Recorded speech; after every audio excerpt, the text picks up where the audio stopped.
Jatzeko egun batez, 30 hain suertez, gose greba bat hasi genduen geure borondatez.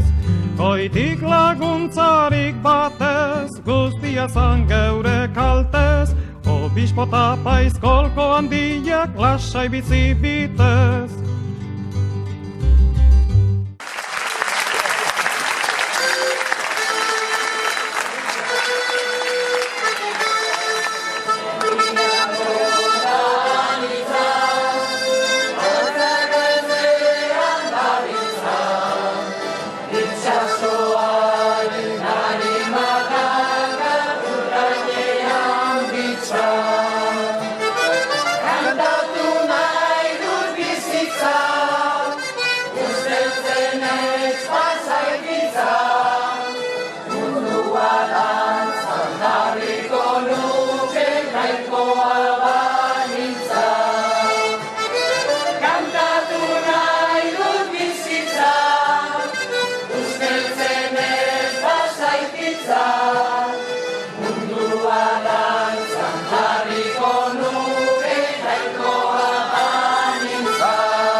luze joen da, eta Xabier jaztutzu denbora gehiago kenduko, bakarrik esateko, Durangaldeko bertso eskolien izenien, baina Durangaldeko bertso eskolie bakarrik esatie labur geratzen da.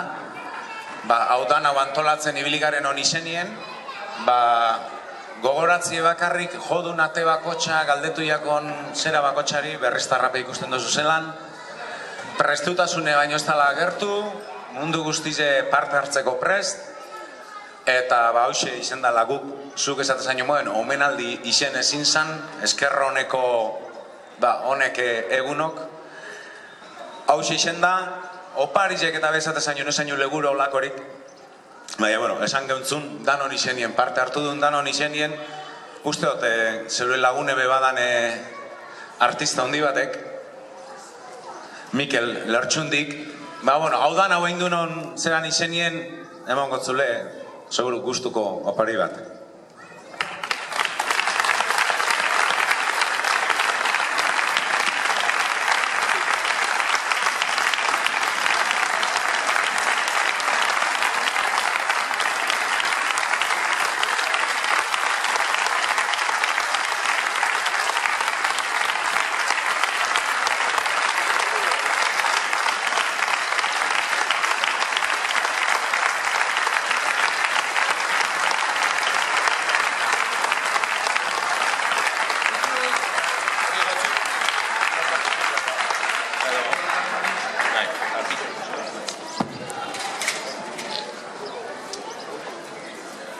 Eguerdion, esan bi erregistau, baina esan bari benzin lehitzi.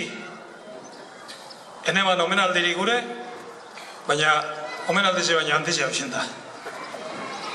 Orduen, alegin juko gara, danen aurri negarrik esan jen, baina bizertik aurrera, ego alegingo tapurtxu bat edo askotxu.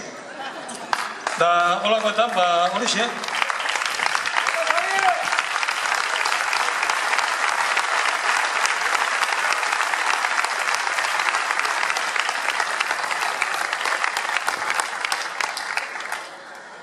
Da holakoetan, horixe, kafeantzok izan esan eban modun, bazkarrik eskoera askotara esan lehike, baina nazaziko indanak esaten. Eta, orduen, esan bihotzuet, ez bakarrik arro nahula, posik nahula bat ez bere.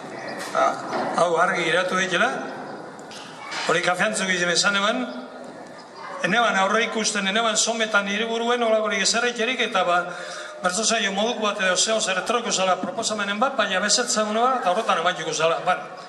Torre da moduen etorreke, ez da holan amaitu, baina pozinago, holan izendalako, oso pozinago, eta nire bizitzako momenturik ederrentarikoak, pozonetarikoak eta posgarrezentarikoak bizitzen ari naz.